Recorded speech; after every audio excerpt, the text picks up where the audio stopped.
Ya, hari ini kita hari Minggu biasanya waktu istirahat ya, tapi kali ini kita Minggu gunakan kesempatan kita untuk belajar dengan dokter kesayangan kita, Dokter Susi, yang beliau udah banyak banget ilmunya, juga penelitian-penelitian beliau yang luar biasa, bahkan sempat ya Dok ya, menang penghargaan sampai ke Turki ya Dok ya, kemarin ya. Ya, Dok, suaranya bisa dibuka Dok? Siang semuanya. Siang Dok, ya hari ini kita Minggu belajar ya Dok ya tentang asal muasal penyakit ya Dok ya. Ya, Dengan semangat ya. ya. Semoga tidak ngantuk Jadi semua. ya itu makanya jadi selama ini kita kan selalu bingung ya kenapa kok saya bisa sakit ini, kenapa saya bisa sakit itu. Nah hari ini kita belajar ya Dok ya bersama Dokter Susi. Mungkin slide-nya udah disiapin Dok. Sudah siap. Oke, coba bisa share screen dulu. Iya, baik.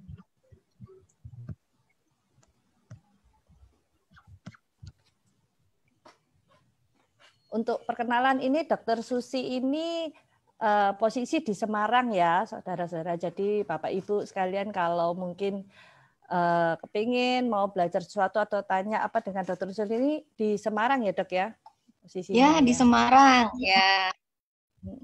Nah, hari ini kita tema kita adalah bagaimana mencegah penyakit dengan menjaga keseimbangan mikroflora dan sistem imun tubuh kita. Nah, jadi kalau imun tubuh kita baik, otomatis kita jauh ya bisa mencegah dengan penyakit yang timbul dalam tubuh kita. Bahkan acara ini ke Dokter Susiolini. Silakan dimulai, Dok.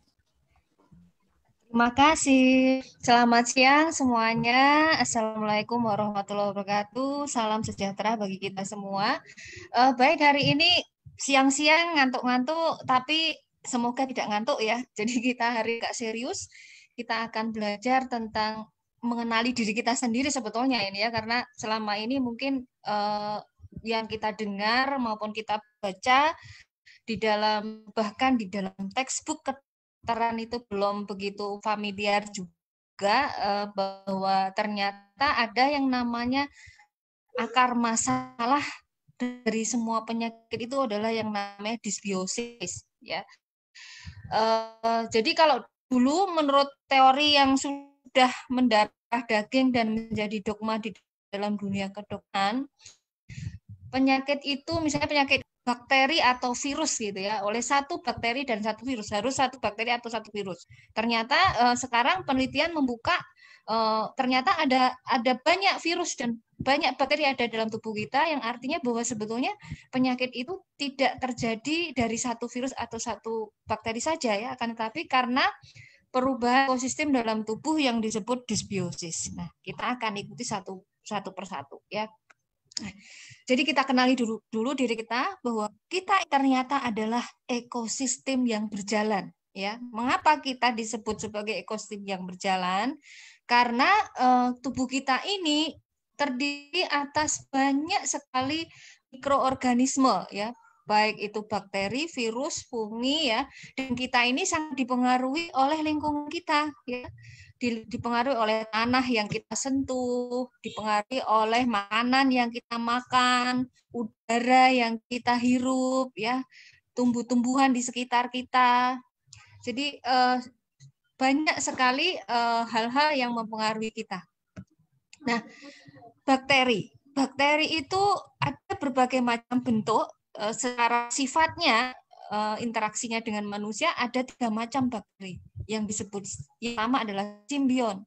Simbion ini ibaratnya orang yang sangat baik ya, teman, sahabat, orang yang sangat baik dan dia tidak akan berbuat jahat kan ya. Nah, lalu patobion. Patobion itu dia ada di sekitar kita ya, tapi dia punya potensi untuk berbuat jahat pada kita. Akan tapi kalau yang di sekitarnya baik ya, kemudian yang baik ini juga mempunyai kekuatan yang banyak untuk mempengaruhi yang patobion ini justru bisa jadi baik gitu ya. Nah, lalu yang ketiga adalah amfibion. Amfibion itu ibaratnya orang munafik ya, di mana dia bisa jadi baik, bisa juga jadi jahat ya. Dan terkadang kita anggap dia baik gitu ya. Nah, bakteri ini ada macam-macam bentuk, ya ada yang kokus, ada yang basil, ada yang berbentuk koma dan lain-lain, dan dia mempunyai kemampuan adaptasi hidup di berbagai habitat. Dan bakteri ini ada yang bisa menyebabkan patogen, apa namanya, penyakit ya. Berarti bakteri yang bersifat patogen. Nah, lalu ternyata manusia juga mempunyai virus di dalam tubuhnya ya. Misalnya nih di saluran napas ya, di saluran napas ada yang namanya Epstein-Barr virus, dulu dianggap sebagai virus yang sangat jahat yang bisa menyebabkan kita menderita kanker nasofaring ya, kanker pada tenggorokan ya. Lalu pada saluran yang menghubungkan antara mulut dengan saluran napas ya, yang namanya nasofaring. Nah, di situ ada yang namanya virus yang sekarang ini baru jadi trending topik yang masih menjadi misteri dan menyebabkan pandemi COVID ya, yaitu coronavirus. Nah, di dalam tubuh kita ini banyak sekali strain coronavirus dan sudah ditemukan sebelum SARS-CoV-2 ini ada beberapa human coronavirus yang menimbulkan penyakit. Nah, lalu di saluran cerna yang paling banyak. Di saluran cerna ini kita menjumpai banyak sekali virus yang juga bisa menyebabkan penyakit ya. Dan makanan yang kita makan itu juga membawa virus yang mempengaruhi ekosistem virus dalam saluran cerna kita. Nah, selain bakteri, virus, selain bakteri tadi dan virus, ada juga fungi ya. Fungi ini jamur ya. Contohnya kalau kita pengen tahu itu Candida. Candida itu penyebab keputihan pada wanita ya biasanya ya. Jadi Candida itu sebetulnya juga merupakan bagian dari jamur yang memang dia hidup di dalam tubuh kita. Nah, sekali lagi kalau kita bicara ekosistem ya, walaupun di sana ada, misalnya di hutan ya, di sana ada singa, ada ular ya, kemudian ada rusa. Nah, walaupun semuanya itu ada yang karnivor dan dia bersifat berbahaya bagi manusia, akan tetapi ekosistem ini tetap harus ada ya, dan mereka punya aturan tersendiri, rantai makanan yang tersendiri, dan kalau ekosistem ini masih murni dan tidak terganggu, maka sebetulnya manusianya tidak akan terpengaruh dan tidak akan dimakan oleh singa, akan diserang oleh ular, walaupun potensi singa dan ular itu menyerang manusia itu mungkin saja gitu ya. Nah, jadi sekarang sudah ada konsep sehat dan sakit yang mulai bergeser ya, di mana paradigmanya itu sudah memandang mikroekologi manusia ya, di mana yang sehat itu bukan hanya didefinisikan ya oleh host, kemudian lingkungan dan faktor-faktor yang lain, misalnya agent begitu ya, akan tetapi ternyata kehidupan yang sehat itu terbentuk oleh beberapa faktor seperti mikrobiota ini ya, dan juga kesehatan usus yang terutama. Mengapa nanti kesehatan usus sangat penting di sini ya? Kemudian juga kesehatan otak, karena kesehatan pada usus ini akan mempengaruhi otak kita ya. Jadi ada sebuah quote yang mengatakan bahwa gut is your second brain ya. Kenapa sampai disebut gut sebagai the second brain? Itu ternyata bahwa apa yang terjadi pada usus dia akan mempengaruhi otak, dan usus ini kesehatannya dipengaruhi oleh mikrobiota ya. Jadi kalau ekosistem mikrobiota ini rusak, maka usus akan rusak, dan semuanya ini kalau sampai rusak ya akan mempengaruhi kehidupan kita. Nah, mikrobiota ini dianggap sehat kalau dia proporsinya itu seimbang ya. Proporsinya seimbang antara tadi ada 3 macam bakteri tadi ya, kalau bakteri ya. Jadi yang baru dipetakan sampai selesai itu bakteri, virus, kemudian fungi ya, belum lagi parasit, itu belum bisa dipetakan secara lengkap ya. Jadi dari komposisinya, kemudian proporsinya, dan juga perilakunya ya, perilakunya. Jadi patobion itu kalau dia bisa dikendalikan oleh simbion, maka patobion itu tidak akan berbahaya ya. Dia tidak akan menimbulkan penyakit. Nah, psikobiotik namanya, perilaku dari bakteri itu. Nah, lalu keseimbangan pada usus ya, keseimbangan pada usus itu kesehatannya dilihat dari strukturnya ya, struktur dari mukosanya, kemampuan dia mencerna makanan, kemudian sistem imun yang ada di situ dan yang namanya sistem neuroendokrin ya, yang dia memproduksi zat-zat yang memancarkan sinyal sampai ke seluruh tubuh dan ke otak terutama ya, karena dia memproduksi sinyal-sinyal yang mempengaruhi saraf dan juga hormon ya. Kemudian gerakan dari usus itu sendiri, dan ini yang akan menjadi faktor penentu dalam kehidupan kita ya, mempengaruhi otak ya. Nah, otak sendiri dikatakan dipengaruhi oleh neurogenesis, perilaku, dan stres ya. Stres dia akan mengaruhi juga mikrobiota ya. Jadi pada orang-orang yang stres diketahui diversitas mikrobiotanya menurun ya. Jadi hidup sehat ini sangat ditentukan oleh 3 faktor ini. Nah, selanjutnya ini adalah bagaimana seseorang bisa sakit, faktor apa saja yang berpengaruh ya. Jadi pada kondisi yang sehat seharusnya yang namanya diversitas bakteri pada usus terutama densitasnya atau kepadatannya ya, keanekaragamannya, aktivitasnya itu harus dalam kondisi yang namanya homeostasis atau seimbang. Jadi Tuhan itu menciptakan kita dalam keseimbangan ekosistem, keseimbangan sistem imun, ya, keseimbangan sistem organ, dan keseimbangan metabolisme. Nah, kalau semuanya seimbang, maka akan terjadi kesehatan, ya, tubuh kita sehat. Akan tapi ketika keseimbangan ini rusak, ya, maka akan terjadi penyakit. Nah, kerusakan dari keseimbangan ini ada disebut namanya disbiosis. Nah, faktor yang bisa mempengaruhi diversitas kemudian densitas dan aktivitas dari bakteri pada usus ini terutama yang paling besar adalah faktor manusia ya. Faktor manusia ini dipengaruhi oleh umur ya, kemudian dipengaruhi oleh genetik ya, stres tadi, kemudian proses fisiologis dalam tubuh kita, struktur anatomi dan fisiologis dari terutama saluran cerna ya. Umur misalnya, semakin tua seseorang maka keanekaragaman sistem imunnya akan semakin rendah kembali ke seperti kita masih anak-anak. Anak-anak sampai 2 tahun diversitas ekosistemnya juga masih rendah. Maka pada kondisi 2 tahun ini adalah fase yang sangat-sangat kritis dalam perkembangan ekosistem manusia ya. Kemudian genetik contohnya apa? Genetik contohnya kemampuan seseorang untuk memproduksi antibodi. Ada orang-orang tertentu yang tidak bisa memproduksi antibodi, kemudian dia tidak bisa memetabolisme zat-zat yang toksik ya, misalnya dia tidak bisa metabolisme metana ya, kemudian tidak bisa memetabolisme triptofan misalnya ya. Jadi ada orang-orang yang dia mempunyai kelainan genetik tertentu yang menyebabkan mereka lebih mudah sakit. Akan tetapi genetik juga menimbulkan peran yang besar pada kekebalan seseorang melalui yang namanya resistensi genetik, di mana orang tertentu diberi kekebalan terhadap misalnya virus HIV, ya. Kemudian pada infeksi plasmodium, ya, plasmodium malaria ya, yang menyebabkan malaria.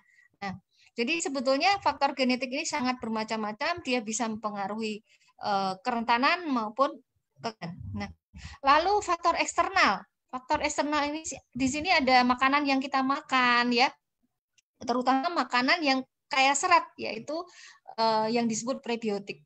Prebiotik ini adalah makanan yang dia dibutuhkan oleh bakteri baik ya untuk tumbuh. Nah, lalu probiotik itu tadi komposisi bakteri baik ya. Penggunaan antibiotik ya, penyakit yang kita derita, kemudian gaya hidup kita ya, dan juga lingkungan kita.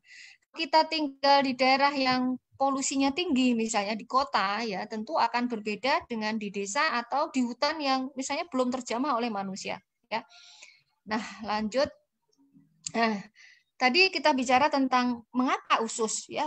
Mengapa usus itu faktor yang sangat penting, ya? Karena usus itu adalah ekosistem yang terbesar. Mengapa disebut ekosistem yang terbesar? Karena di sana ada sekitar 500 sampai 2000 ya bakteri ya, dan di sana kalau dihitung itu ada sampai 40.000 spesies dan 1.800 genera ya. Dan genom itu seluruh susunan gen ya dari bakteri itu 150 kali lebih banyak dari gen kita sendiri. Ya, artinya sebetulnya kita ini bisa disebut sebagai mikrobiota berjalan ya, bakteri berjalan ya. Nah, karena itu maka mikrobiom ini dianggap sebagai satu organ tersendiri, yang beratnya bisa mencapai 1 sampai 2 kilogram ya. Karena dia terdiri atas 100 triliun ya individu. Karena itu maka benarlah kata Hippocrates. Ya. Siapa Hippocrates itu? Hippocrates itu adalah bapak kedokteran modern. Ya, di mana dia menyebutkan bahwa semua penyakit itu berasal dari usus. Ya, maka dia juga menyebutkan supaya kita menggunakan makanan kita sebagai obat. Ya, ada satu quote yang terkenal dari Hippocrates, "Let your food tie your medicine." Ya, itu ya. Jadi mengapa usus ini jadi salah satu faktor terpenting. Nah, ini ya. Jadi di usus kita ini ada 2.000 spesies. Kemudian di situ beratnya 1 sampai 2 kilogram. Dan yang menarik, antar individu itu tidak ada yang sama. Ya, jadi walaupun kita kembar, ya, tetap tidak sama. Jadi kita masing-masing punya unik mikrobiom, ya, walaupun kita kembar. Dan kalau komposisinya berubah, maka bisa menyebabkan berbagai macam penyakit, ya. Dan hal ini disebut disbiosis, ya.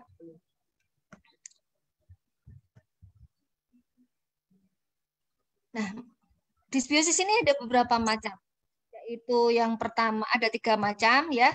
Yaitu yang pertama adalah meningkatnya patobion. Ya. Kemudian yang kedua kehilangan mikrobiota komensal. Jadi benar-benar mikrobiota itu mikrobiota komensal kita itu hilang. Ya.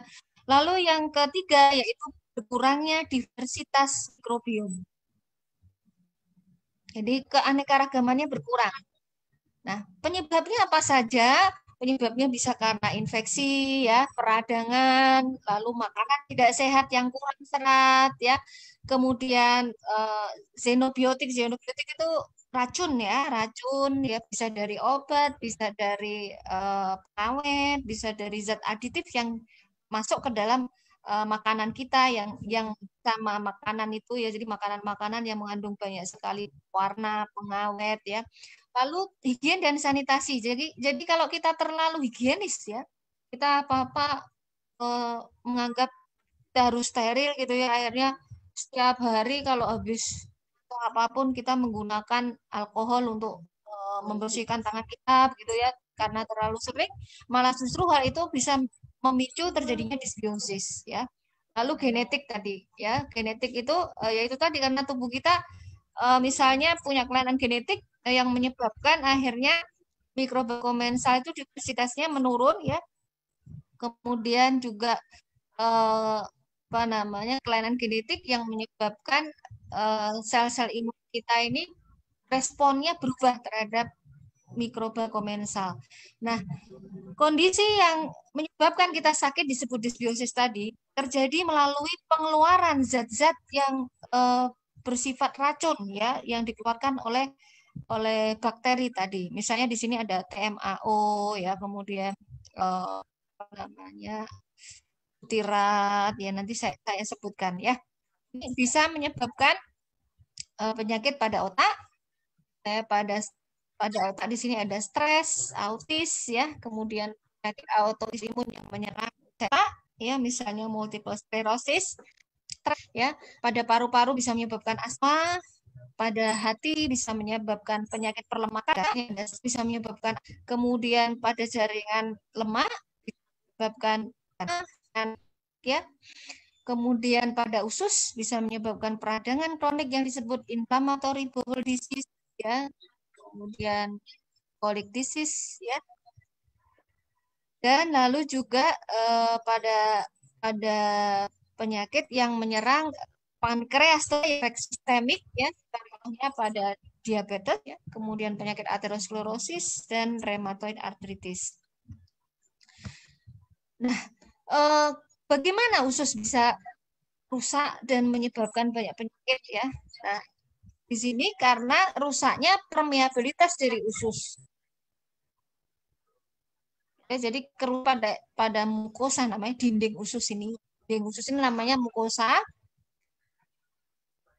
Ini akan menyebabkan permeabilitas usus ini meningkat. Ya, permeabilitas itu kemampuan zat itu melalui usus. Ya, misalnya di sini ya, di sini gambarannya kan dia harus rapat begini ya, di antar sel dia harus rapat ya. Ketika terjadi kerusakan yang disebut leaky gut ya, maka renggang ini ya, antar epitel ini akan renggang. Nah, kerenggangan ini akan menyebabkan semua yang berada pada lumen atau lubang pada usus kita itu akan masuk ke dalam pembuluh darah. Nah, akan menimbulkan yang namanya circulating immune complex ya, karena dia akan memicu reaksi imun ya, diikat oleh antibodi dan dia akan dibawa kemana-mana oleh darah. Kalau dia ke otak, maka dia akan menyebabkan penyakit di otak, bisa menyebabkan peradangan yang menyeluruh dari tubuh manusia, menimbulkan kegagalan organ di seluruh organ manusia, bisa menyebabkan autoimmunity, ya autoimun, ya, dan juga gangguan malabsorpsi dan nutrisi sehingga terjadi defisiensi gizi, ya. Nah, penyebabnya bisa macam-macam, triggernya bisa karena protein yang terlalu tinggi tidak bisa dicerna ya, kerusakan pada lambung. Jadi pada lambung ini harusnya pH-nya dia asam ya. Karena terjadi gangguan pada pH ya, pH-nya terjadi menjadi basa, maka akan terjadi disbiosis pada lambung yang itu akan mempengaruhi usus ya. Kemudian penggunaan antibiotik yang tidak rasional ya, infeksi misalnya influenza, jadi bukan hanya SARS-CoV-2 ya, SARS-CoV-1, MERS-CoV itu sebenarnya juga bisa menyebabkan gangguan leaky gut ini. Lalu kondisi glukosa darah yang meningkat itu juga bisa ya, kemudian antibodi yang rusak itu juga bisa men-trigger kehamilan, di mana hormon pada kehamilan akan mempengaruhi keanekaragaman ekosistem mikrobiota ya, kemudian stres ya, menopause ya, racun dan juga alergen dari makanan. Nah, gejalanya apa? Gejala secara umum ya, mungkin dari semua bau kita, bau keringat, bau kentut ya.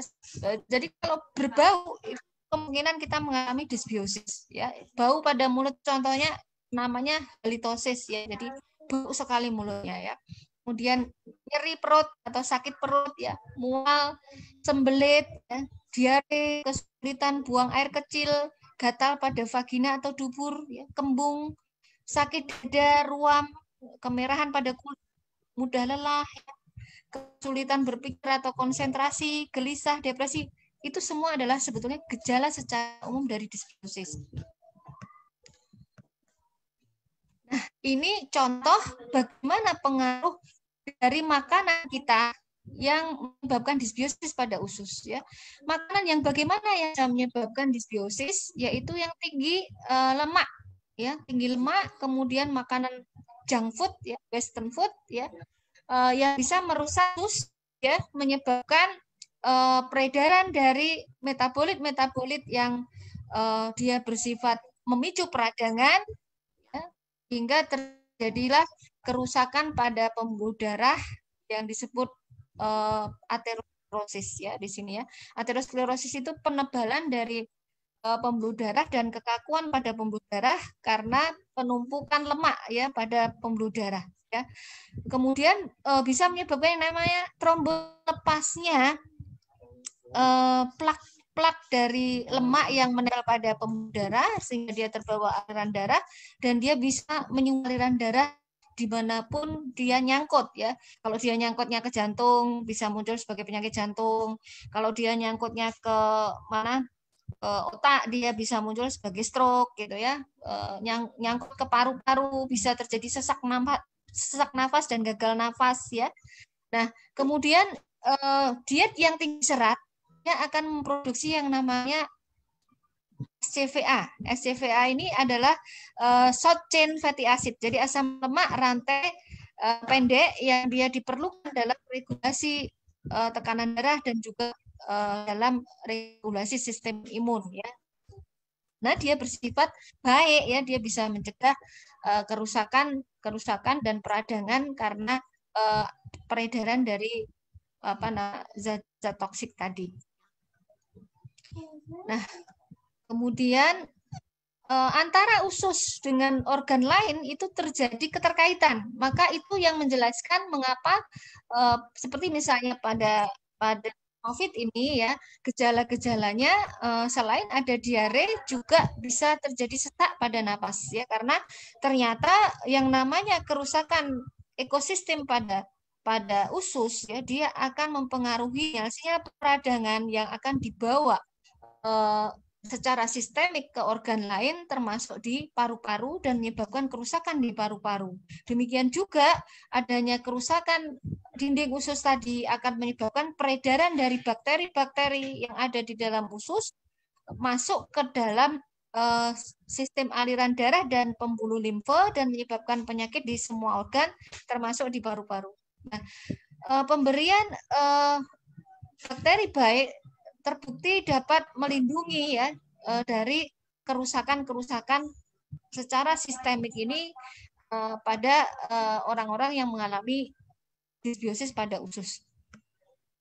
Nah, ini disbiosis pada usus pada kasus COVID-19 ya, di mana disbiosis pada COVID ini dia menyebabkan penurunan dari sel-sel imun ya tertentu yang terutama NK sel ini ya, yang ini akan menyebabkan virus menjadi lebih mudah menyerang dan akhirnya sel imun yang lain berkurang ya, dan akhirnya terjadi peradangan yang hebat dan kerusakan yang hebat menyerang paru-paru sehingga gambaran parunya ini terlihat seperti ini. Jadi yang namanya paru-paru ini terdiri dari alveoli namanya ya.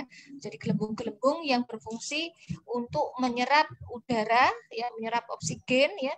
Yang kalau dia mengalami kerusakan maka di situ akan terjadi jaringan parut yang berlebihan ya, sehingga paru-parunya akan menjadi padat. Nah, ini yang terjadi pada COVID. Nah, disbiosis ini sebetulnya bisa terjadi jauh sebelum kita terserang virus ya, atau dahulu sebelum kita lahir, karena ekosistem kita ini dipengaruhi pembentukannya pertama kali ketika dalam rahim. Ketika ada pembentukan ari-ari ya, maka sebetulnya pada saat itu tubuh ibu itu membentuk ekosistem dari anaknya. Pertama dibentuk dari mulut ibu ya, kemudian dari usus ibu. Nah, penggunaan antibiotik pada masa ini juga akan mempengaruhi ya. Kemudian pada saat menyusui, seorang ibu yang menyusui makanya tidak boleh sembarangan memakan obat ya, antibiotik terutama ya, dan juga dia harus sangat menjaga pola hidup ya, kemudian pola makannya ya, karena akan mempengaruhi air susunya. Selain itu, kalau anak itu tidak disusui juga akan mempengaruhi sistem imunnya ya, karena itu tadi 2 tahun itu adalah masa penting untuk perkembangan ekosistem dan juga untuk perkembangan sistem imun. Ada sistem imun yang tidak akan terbentuk bila kita tidak terpapar oleh mikrobiota komental ya. Jadi ada yang tidak akan tumbuh ya. Nah, ini akan menentukan kesehatan anak itu bukan hanya pada saat dia anak-anak, bahkan sampai dia nanti dewasa ya. Bisa terjadi chronic disease ya, seperti penyakit jantung, kegemukan, diabetes, alergi ya. Nah, ini gambaran bagaimana mikrobiota pada anak itu sangat dipengaruhi oleh ibunya.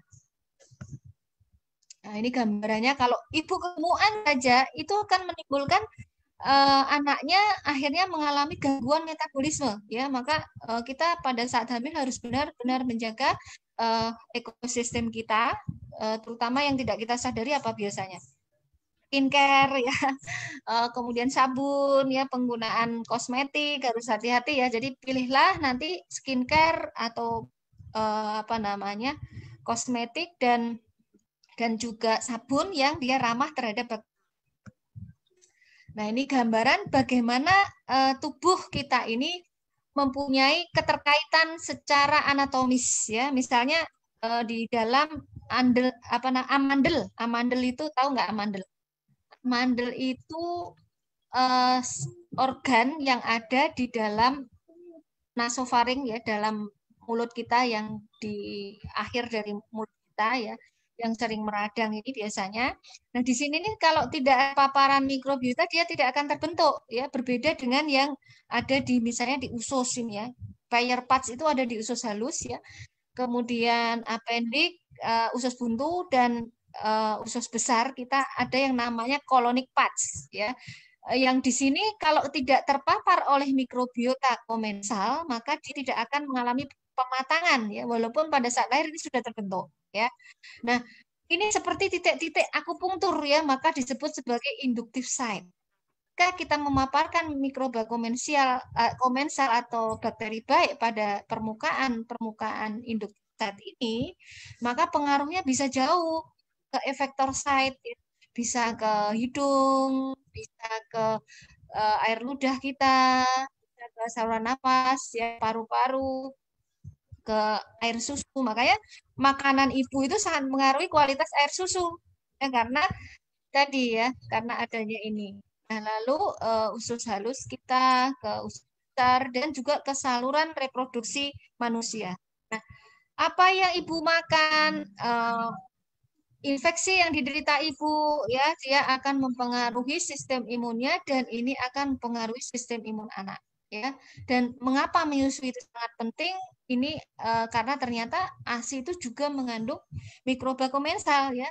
Setiap fase laktasi, jadi kalau misalnya kita menyusui ini pada umur anak 3 bulan, nah itu bakterinya berbeda dengan kalau kita menyusui anak yang pada usia 6 bulan, demikian sampai 2 tahun. Dan dalam petunjuk agama Islam misalnya kita disuruh menyempurnakan sampai 2 tahun kalau menyusui, dan ternyata secara ilmu pengetahuan hal ini diketahui karena 2 tahun ini adalah critical window untuk membentuk sistem imun seorang anak ya.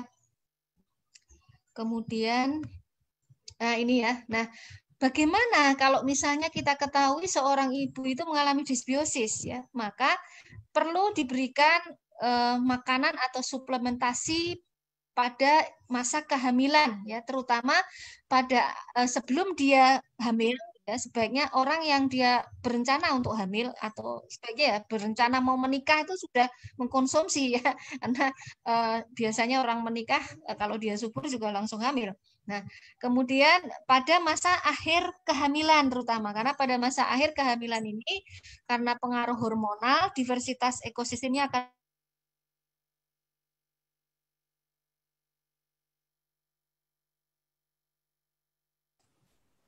ya, Dok? Atau cuman saya aja ini suara dokter tiba-tiba hilang? Iya, oke. Kita tunggu sampai nanti dokternya kembali lagi ya. Luar biasa. Ini hari Minggu kita belajar ini ya, sama-sama kita semua ini serasa jadi kayak mahasiswa kedokteran semua ya.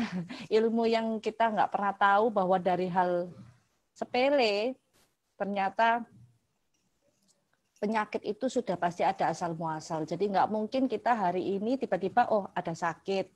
Oh tiba-tiba kenapa saya bisa sakit gini? Tuh. Kita sambil tunggu dokternya kembali ya. Nah, tadi kalau misalnya ada pertanyaan boleh tulis, nanti di akhir acara saya akan tanyakan kepada Dokter Susi gitu. Nah, kebetulan hari ini memang Dokter Susi dia tidak akan bahas masalah ini dulu karena Dokter Susi itu mau menjelaskan dulu tentang dibiosis, tentang bagaimana penyakit itu bisa ada di dalam tubuh kita dan penyebab-penyebabnya. Nah, dari situ nanti baru bisa kita tanyakan dengan beliau. Nah, bagaimana kalau kita konsumsi UTSU, apakah bisa bantu menyeimbangkan ekosistem dan sebagainya. Nah, itu yang mau beliau bicarakan, tapi dia tidak bicara di awal. Nah, nanti akan bicara di akhir. Sharing di YouTube boleh. Boleh, silakan. Ya, hari ini kita jadi mahasiswa kedokteran semua. Sambil kita tunggu ya, Dokter Susinya kembali lagi. Mungkin beliau signalnya lagi kurang bagus atau gimana. Untuk rekaman biasanya dari kantor sih ada rekaman ya. Jadi nanti mungkin bisa dilihat siaran ulangan. Kalau Semkes sih biasanya ada. Ya, itu kalau misalnya mau ada pertanyaan boleh di sini nanti saya kumpulkan dulu. Nah, ini juga ada pertanyaan tentang busui ya. Bagaimana untuk konsumsi UTSU atau pada usia tertentu. Kebetulan saya ada di satu grup dengan Dr. Susilor ini dan beliau juga member. Nah, di grup itu juga kita sering menanyakan sih, dan kebetulan dokter ini sangat humble sekali. Beliau selalu mau menjawab apapun yang kita pertanyakan selama beliau senggang atau itu pasti beliau jawab. Ya, just info beliau barusan November kemarin itu melahirkan anak yang ke-11. Nah, kita sendiri semua juga kaget ya. Wow, anaknya 11. Ternyata kata dokter Susilor ini, tahu nggak kalau ternyata kehamilan itu melahirkan itu adalah stem cell alami. Wah, jadi para ibu-ibu gimana kalau mau awet muda stem cell alami, mau punya anak 11 mungkin? Iya. Iya, betul 11 dan gitu. Untuk HP Dr. Susilor ini nanti mungkin saya akan tanyakan private ke beliau ya, karena beliau juga aktivitasnya sibuk banget. Bahkan beliau juga pernah cerita kalau waktu itu beliau habis melahirkan pun besok paginya itu langsung bawain materi ya melalui Zoom juga sih online gitu ya.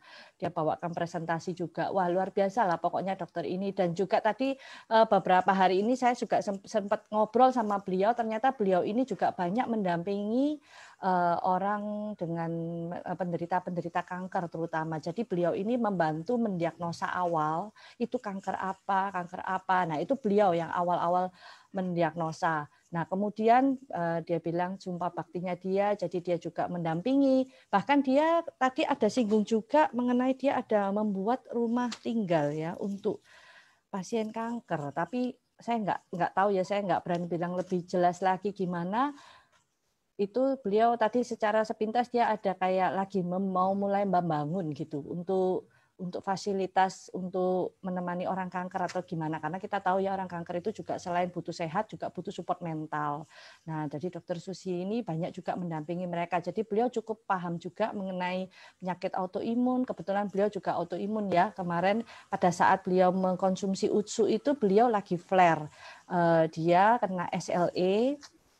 Nah, itu katanya dia konsumsi UTSU satu hari satu itu udah berapa hari langsung flare-nya menurun drastis. Maka dari situ beliau mulai penasaran, wah ini produk apa? Beliau mulai meneliti, mencari tahu gitu. Oke. Oh iya, ini kuotanya mungkin, oh tapi ada kok 995. Kemudahan beliau bisa masuk kembali ya. Coba saya sambil hubungin mungkin. Mungkin siapa ini ya? Pak Angga bisa bantu hubungi Dokter Susi mungkin. Ya, boleh.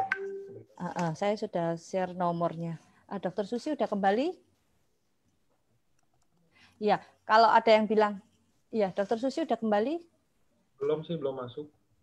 Oh belum. Kalau ada yang bilang, wah Dokter Susi anaknya 11 kurang 1 12. Nah, itu sudah dijawab juga sama beliau. 11 itu adalah anak yang dia lahirkan dan dia punya 1 anak susuan. Nah, jadi pas 12. Kita nggak bisa suruh dia nambah lagi, saudara-saudara. Dan beliau juga masih muda banget ya, nggak kelihatan kalau dia barusan melahirkan loh November ini. Jadi anaknya itu masih sekitar 2 bulanan ya. Usia masih 2 bulanan. Tolong tanyain untuk penderita kusta. Oke, saya akan pertanyaannya nanti coba saya tanyakan ya kalau misalnya beliau udah kembali. Tadi masih ada pertanyaan mengenai busui juga. Tuh. Ya, ada Dokter Endang Purwaningsi, ya sama-sama di Semarang ya Bu ya. Mungkin bisa Bu nanti kontekan. Beliau tuh sangat humble sekali. Dokter Susi ini di grup pun dia nggak lelah ya. Maksudnya kadang pertanyaan dari teman-teman Konnichiwa juga beliau bantu satu persatu. Ya bersyukurlah saya berada satu grup dengan beliau ya. Beliau juga, saya juga nggak nyangka sih. Jadi beliau juga bukan orang yang sembarangan konsumsi produk atau ikut produk A, B, C ya. Dia juga pernah bilang, saya sebelum konsumsi ini saya juga teliti dulu kok. Saya juga cari tahu dulu apa ini isinya, apa komposisinya. Nah, Dokter Susi sudah kembali. Dok, nanti siap-siap juga ya dok ya, pertanyaan yang berhubungan dengan AFC juga, bagaimana produk AFC ini bisa membantu dengan tadi di biosis ini, keseimbangan ekosistem di usus ya dok ya. Ini dokternya udah kembali? Udah kembali. Tolong cara penggunaan produk AFC untuk autoimun arthritis. Oke, nanti kita akan tanyakan. Saya akan tampung dulu pertanyaannya. Dokter Susi udah kembali ya Pak Angga? Udah, cuman sebentar saya kayak belum unmute suara. Sudah. Oke, ya dok. Nanti ini dikasih kesempatan juga rekan-rekan AFC di sini juga mereka bertanya setelah mereka melihat tadi penjelasan Dokter Susi, wah ternyata usus ini berperan penting banget ya dalam tubuh dan ternyata penyebabnya juga banyak. Nah, terus dengan konsumsi UTSU ini atau subarasi, nah gimana? Terus juga tadi yang mengenai busui tadi itu apakah aman juga kita konsumsi? Nah, mereka juga butuh pingin tahu juga ya dok ya kaitannya penyakit ini. Oke, silakan dilanjut dok. Saya kembalikan ke Dokter Susilo. Ya, jadi tadi sampai ke faktor yang mempengaruhi kolonisasi bakteri ya. Nah, itu penting karena nanti dampak dari suplementasi bakteri baik itu belum tentu juga akan berefek sama pada setiap individu ya karena faktor-faktornya banyak sekali tadi ya. Dan juga karena misalnya di sini tubuh kita itu memproduksi sesuatu yang mempengaruhi mikrobiota juga ya. Misalnya kalau orang itu estrogennya tinggi misalnya, kecenderungannya dia akan lebih mudah misalnya tumbuh jamur kandida ya, bisa terjadi keputihan, kemudian penyakit-penyakit jamur pada mulut misalnya ya.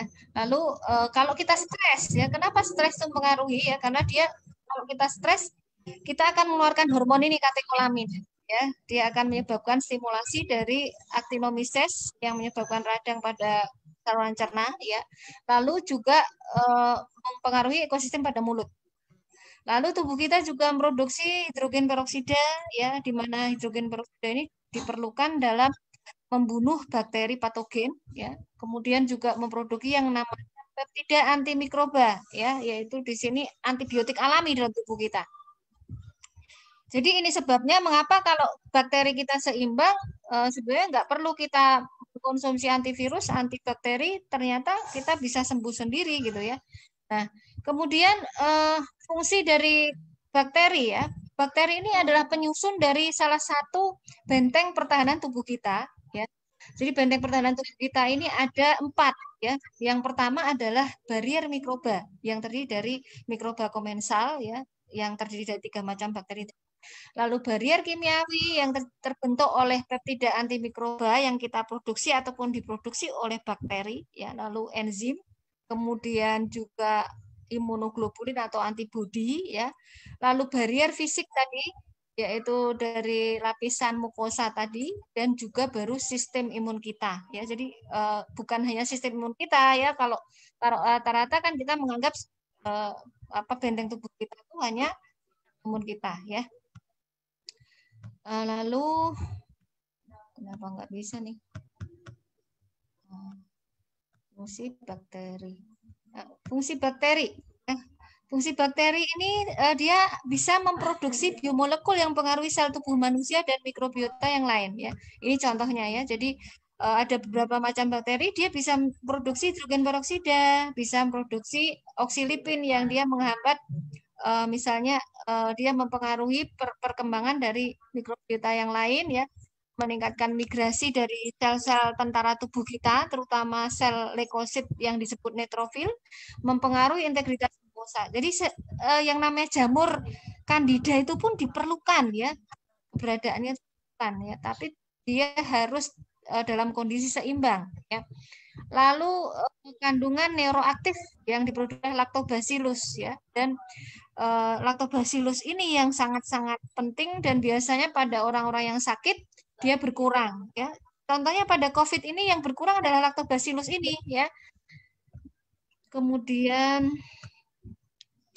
bagaimana bakteri komensal itu diperlukan dalam membentuk antibodi, ini caranya ya. Jadi dia mempengaruhi sistem imun melalui banyak sekali sinyal seperti ini ya. Kemudian bagaimana dia bersifat antivirus. Nah, ini mengapa sekarang ini penggunaan probiotik untuk pengobatan COVID ini sudah banyak diteliti. Ya, karena suplemen-suplemen probiotik ini ternyata diketahui kalau dia menggunakan bakteri Lactobacillus tadi, ya, yang namanya misalnya Lactobacillus, dan yang sering dipakai adalah Bifidobacterium longum, ya, seperti di Austria, ya, di Austria itu mereka menggunakan kombinasi dari multispesies bakteri, yaitu Bifidobacterium dan Enterococcus, ya, di mana diketahui Bifidobacterium longum ini dia akan produksi antivirus yang namanya plantasirin, dan dia bisa memblok reseptor terhadap virus SARS-CoV-2. Ya. Kemudian ternyata pada penyakit paru, ya, yang mengalami disbiosis pada usus, ya, ketika diberikan probiotik, maka dia akan mampu menyembuhkan jaringan paru yang rusak karena infeksi dari bakteri dan virus, ya. Kemudian, nah ini juga pada penggunaan pada produksi vaksin, ada beberapa vaksin yang dikembangkan berasal dari probiotik, yaitu ini yang mereknya Simvivo ini, ya. Kalau mau ngecek bisa di sini www.biorender ini, ya. Jadi Simvivo kalau bisa karena dia dibutuhkan ini, ya, itu jadi penyimpanan yang dingin yang diberikan melalui hidung atau dihirup atau diminum. Nah, bagaimana mekanisme probiotik ini melindungi, ya? Ini karena dia mempengaruhi tadi saluran cerna tadi, ya, di mana dia akan mempengaruhi pada yang namanya M-cell namanya, ya, di mana di sini dia akan mempengaruhi seluruh limfosit, ya, bukan hanya limfosit B, bukan hanya natural killer, ya, tapi juga sel-sel yang bertugas mengerem peradangan. Ya, makanya itu kenapa probiotik itu dia berfungsi pleiotropik namanya. Dia bisa berfungsi menekan peradangan, dia juga bisa berfungsi meningkatkan pertahanan tubuh terhadap virus maupun bakteri.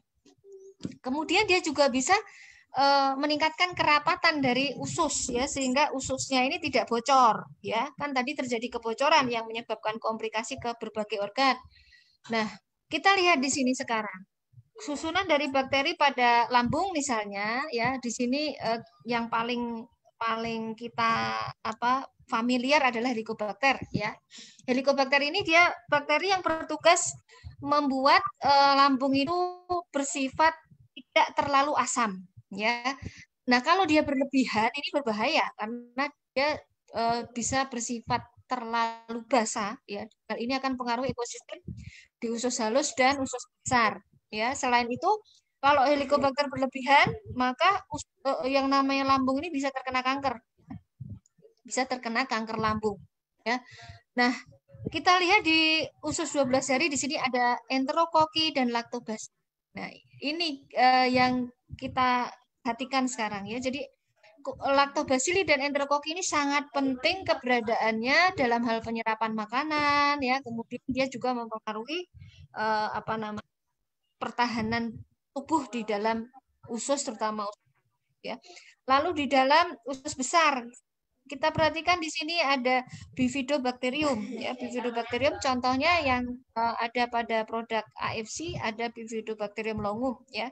Kemudian juga ada Enterococcus, ya, contohnya Enterococcus faecalis. Nah, kedua bakteri ini sangat spesial, ya. Kenapa?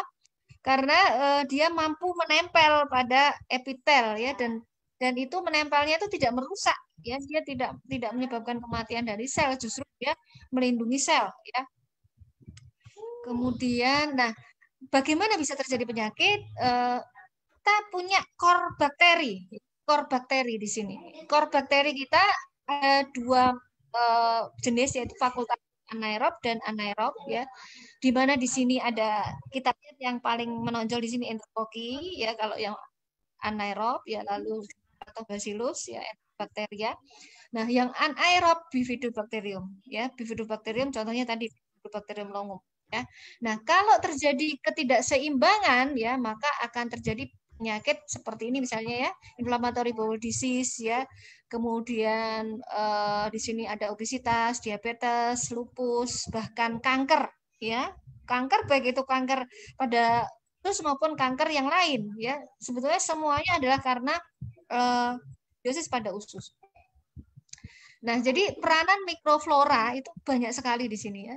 Jadi dia bersifat bisa metabolisme nutrisi yang kita makan, melawan kolonisasi patogen, memproduksi vitamin, menginduksi sistem imun, membantu maturasi dan regenerasi sel. Ya. Bahkan ada penelitian yang menunjukkan penggunaan misalnya Bifidobacterium dengan Enterococcus tertentu ya, Enterococcus faecum namanya ya, dia bisa meningkatkan ketahanan dari usus dan juga ketebalan dari usus, ketebalan musin ya, lapisan lendir pada usus yang melindungi kita dari zat-zat toksik dan juga infeksi.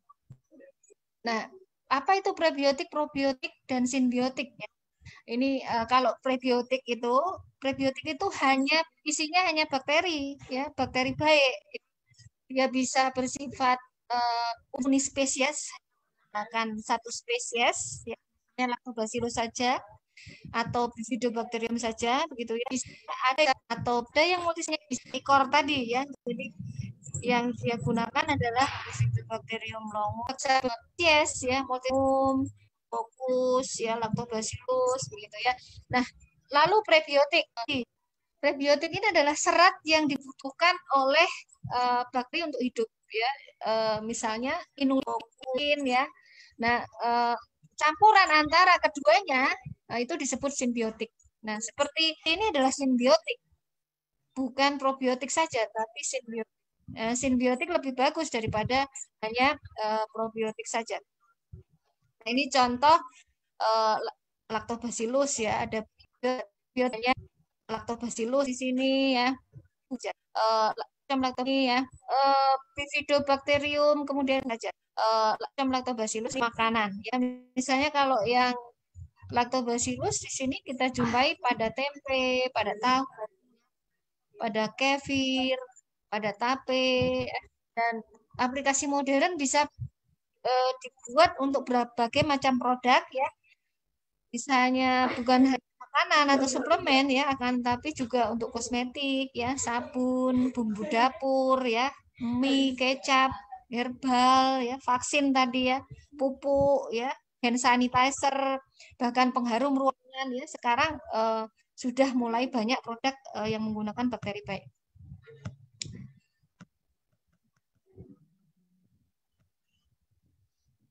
Nah, ini bagaimana mekanisme bakteri membantu tubuh kita produksi antibodi dan antimikroba alami ya, tapi harus dibantu oleh diet yang sehat ya. Kalau kita mengkonsumsi suplemen tapi tidak memperdulikan makanan kita, kemudian gaya hidup kita, maka suplemen itu tidak akan berguna ya. Jadi tetap kita harus memperhatikan diet yang sehat. Karena diet yang sehat ini sangat diperlukan ya, bersinergi dengan bakteri baik. Ya. Nah, lalu diet yang bagaimana? Diet yang kaya serat, diet yang kaya vitamin ya, bisa dari buah-buahan ya, misalnya kalau dalam itu ada apa? Buah kiwi ya. Kemudian ada nanas ya, kemudian buah-buah yang lain misalnya anggur ya. Semuanya kaya dengan vitamin, bukan hanya vitamin C ya. Yang buah-buah berwarna itu biasanya kaya vitamin A ya. Nah, vitamin A ini penting. Kenapa? Vitamin A ini akan diubah menjadi satu zat yang namanya retinoic acid. Mana lingkungan yang kaya retinoic acid itu diperlukan untuk stimulasi sistem imun yang seimbang. Ya, jadi yang namanya imun aktivasi itu tidak selalu memicu peradangan, ya. Tapi dia memicu sistem respon imun yang seimbang sehingga dia bisa mengenali patogen dan melawan patogen, mengenali bakteri baik dan toleran terhadap bakteri baik. Jadi inti dari sistem imun yang seimbang itu kalau responnya terhadap bakteri adalah kalau dia baik ya harus ditoleransi. Kalau dia jahat, dia harus dilawan atau dia diubah menjadi baik. Kemudian juga mentoleransi sel-sel tubuh kita sendiri. Ya, jadi sistem imun yang baik itu harus toleran terhadap sistem imun sel-sel imun kita sendiri, sel-sel tubuh kita sendiri. Nggak boleh sel tubuh kita itu diserang atau justru dirusak oleh sistem imun. Ya. Nah, sinergi antara mikrobiota baik dari makanan maupun dari suplemen itu membutuhkan vitamin A. Ya, maka kalau bisa ya kita mencari suplemen-suplemen yang dia sudah ada vitamin A-nya, ya sudah ada vitamin A-nya. Lalu juga vitamin D, ya vitamin D ini banyak pada ikan, ya ikan salmon, ya ikan kod, ikan sarden, ya kemudian juga banyak pada lain. Jadi carilah suplemen-suplemen yang kaya dengan vitamin D, ya. Jadi kalau kita makanannya tidak sehat, ya kita harus mencari suplemen yang dia sudah mengkombinasikan itu, ya vitamin, kemudian serat, kemudian juga bakteri baik. Ya. Nah, lalu polifenol, ya polifenol ini banyak ada pada makanan kita, ya pada buah-buahan seperti kiwi, pada anggur, ya pada nanas, ya polifenol ini juga sangat penting, ya karena polifenol ini mempunyai efek bukan hanya antioksidan, tapi dia juga anti radang dan juga antibakteri, ya. Nah, ini contoh beberapa studi tentang makanan dan zat-zat nutrisi pada makanan yang mempengaruhi kesehatan manusia melalui pengaruhnya terhadap mikrobiota pada usus, ya. Kemudian ini manfaat dari polifenol. Polifenol tuh dia bisa berefek macam-macam, ya bukan hanya dia meningkatkan sistem imun, tapi juga mensupresi sistem imun yang dia berlebihan, ya. Maka di sini kita lihat, ya kalau dia polifenol ini diberikan bersama bakteri gram positif yang mempunyai penanda lipopolisakarida, maka dia cenderung bersifat imunosupresi, ya. Dia menekan sistem imun yang berlebihan. Kalau diberikan bersama interferon ini bisa diproduksi oleh tubuh kita karena paparan polifenol, ya, maka dia bersifat imunoaktivasi. Nah, kemudian kalau dia LPS dan polifenol tadi, ya, dia bisa merangsang proliferasi dari sel-sel yang menekan peradangan, ya, sehingga terjadilah sistem imun yang seimbang. Maka sebetulnya formula simbiotik ini kerjanya imunomodulasi, ya. Dia tidak hanya meningkatkan, tapi dia juga menyeimbangkan, ya, bukan hanya meningkatkan, ya. Nah, ini kemudian pengaruh diet. Mengapa banyak orang mengkonsumsi suplemen tapi kok hasilnya tidak ada efeknya? Ya, salah satu contohnya karena dia mungkin dietnya tidak sehat. Dietnya kurang serat, ya. Diet yang kurang serat ini bisa kita lihat di sini gambarannya mikrobiotanya lebih sedikit, ya. Dia lebih rentan untuk mengalami infeksi, ya, karena sel-sel imunnya juga di sini di limpanya sedikit sel-sel imun yang diproduksi di limpanya. Jadi organ yang memproduksi sel imun itu salah satu contohnya adalah di limpa, kemudian di timus, ya namanya, ya timus, ya, kemudian tadi di payer parts, kemudian di getah bening dan sumsum tulang, ya. Kalau kita makannya nggak sehat, paru-paru kita sistem imunnya juga lemah karena tentara-tentara tubuh yang berjaga di situ lebih sedikit, ya. Berbeda kalau kita makan tinggi serat, ya. Makanan yang tinggi serat itu akan meningkatkan aktivasi dan produksi sistem imun pada sumsum tulang, ya, sehingga banyak tentara-tentara tubuh yang bisa beredar ke seluruh tubuh kita, sehingga paru-paru kita juga dijaga oleh tentara-tentara tubuh lebih banyak, dan akibatnya kalau terdapat infeksi dia akan cepat melawan, ya. Nah, bahaya makanan yang tidak sehat, ya, dari pertanian yang menggunakan pestisida misalnya, ya, herbisida. Nah, itu tidak sehat, ya. Itu akan mempengaruhi diversitas ekosistem, baik itu lingkungan kita maupun tubuh kita.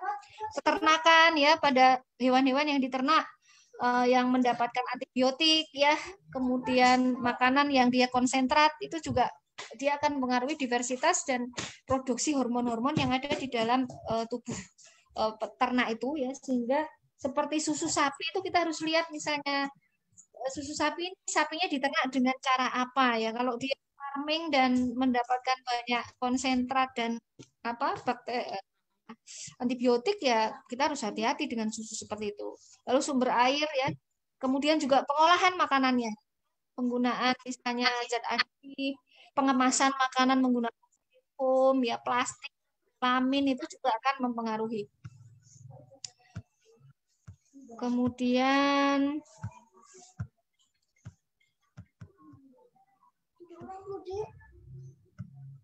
nah ini ya, jadi produsen-produsen yang nakal itu sekali menggunakan pengawet seperti formalin dan asam borak misalnya ya, kemudian pewarna ya, perat tiruan. Nah, ini sangat akan menimbulkan kerusakan pada saluran cerna kita. Nah, bagaimana saluran cerna yang sehat? Ya, ada kriterianya ya. Ini bisa dibaca sendiri nanti ya. Akan saya berikan slide ini sehingga bisa kita baca bersama-sama ya. Lalu bagaimana kita tahu Bapak saluran cerna kita sehat? Nah, dengan melakukan beberapa tes kita bisa mengetahui ya. Ada yang namanya tes asam organik ya, kemudian tes dari analisa dari BAB kita ya, dari tinja kita, ada menggunakan napas kita ya, atau dengan biopsi. Misalnya pada orang-orang yang kena MAH kronis ya, maka dia akan dibiopsi untuk MAH kronis, maka dia akan dibiopsi untuk ada tidaknya heli yang menarik untuk mengetahui yang melekat pada epithel.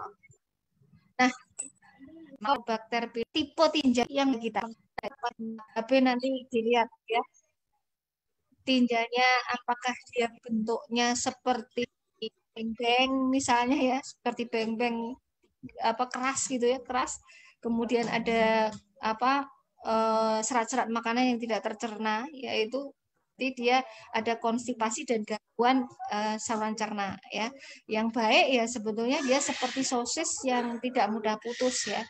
Kalau dia kecil-kecil ya, tapi tidak terlalu lembek, nah juga dia kekurangan serat.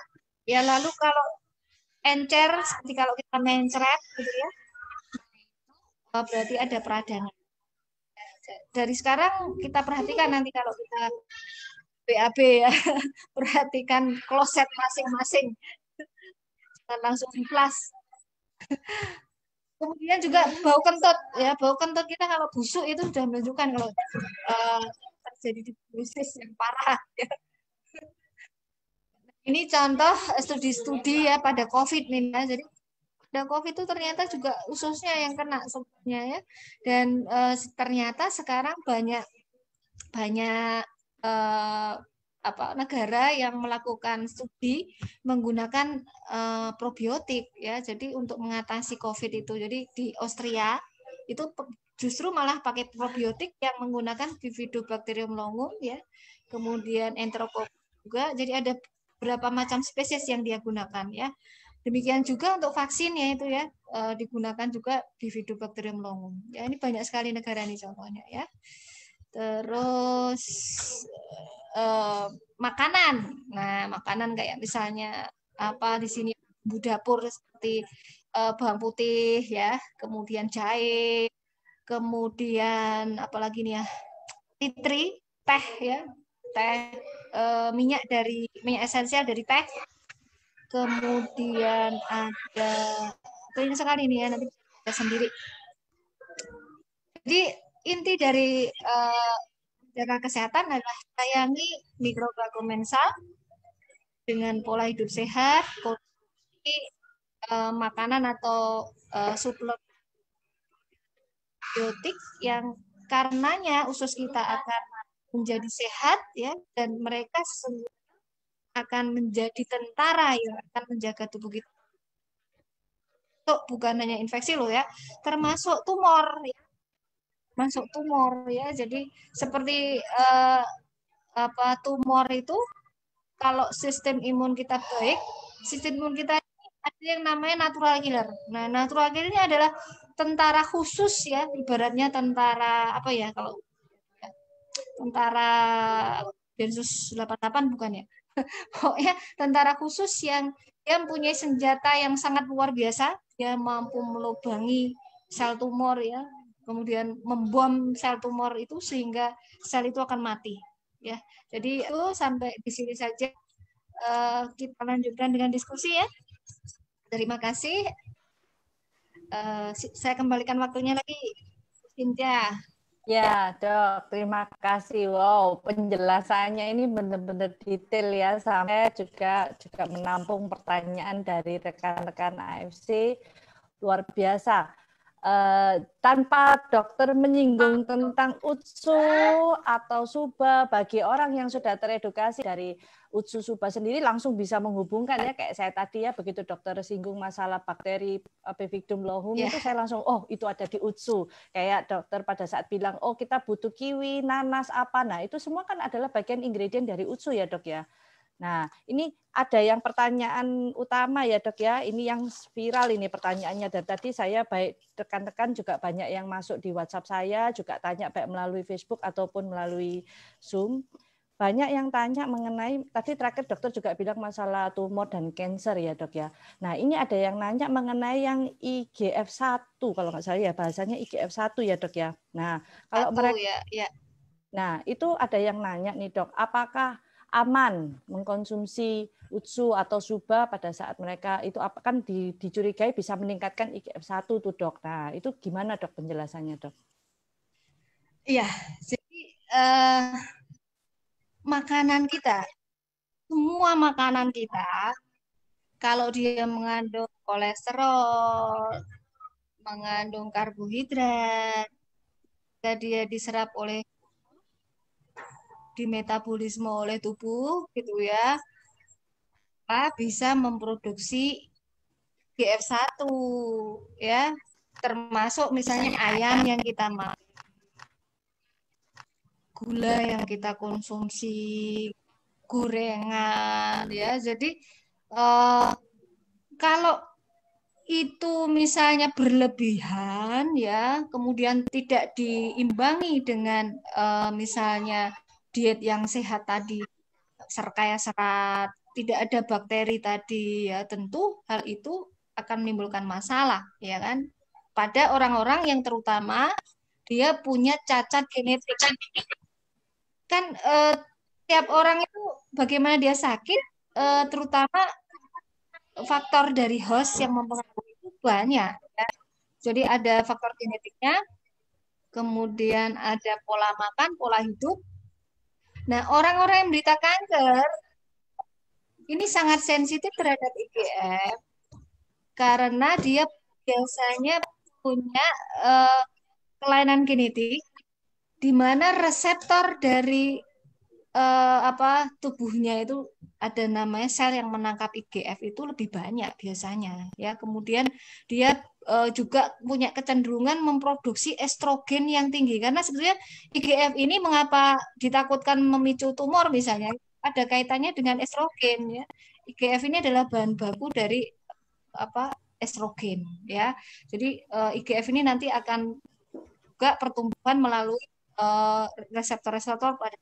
Kan, tapi ada bukti penelitian bakteri baik itu dia punya mekanisme lain ya, di mana dia akan menghambat salah satu enzim yang memicu pertumbuhan ya, pertumbuhan dari yang tumor yang tidak normal, kan itu pertumbuhan tidak normal ya kan. Kalau pada orang yang normal ya tidak akan terjadi itu tadi pertumbuhan yang tidak berlebihan.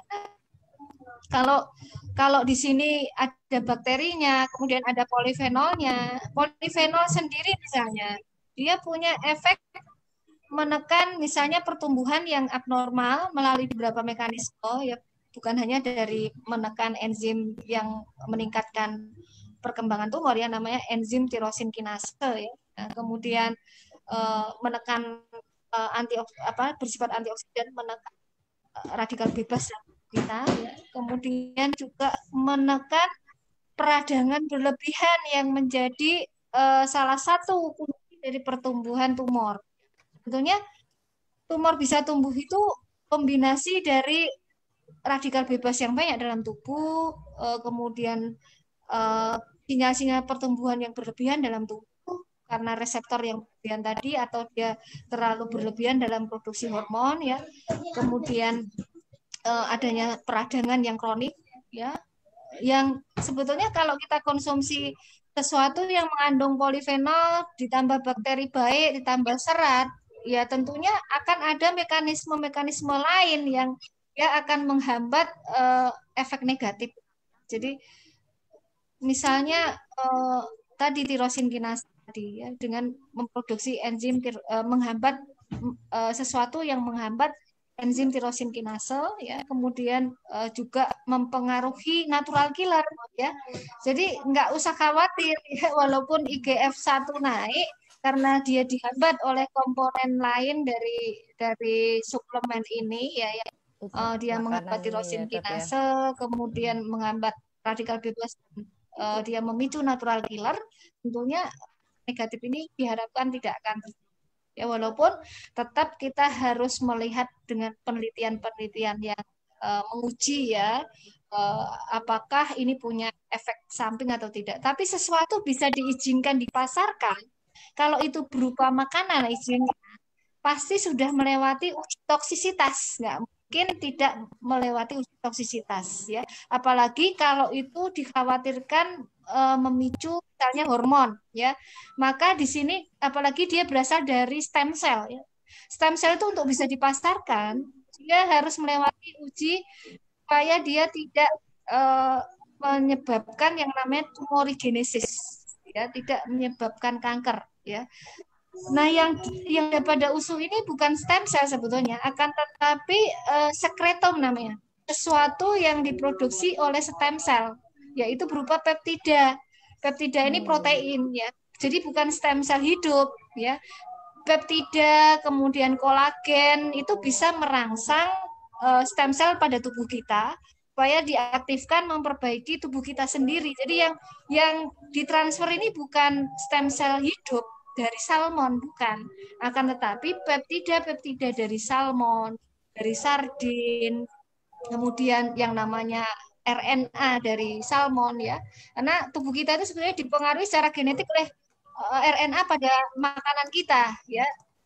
RNA itu materi genetik ya. Materi genetik namanya ribonukleik asid yang dia bisa mempengaruhi gen kita ya.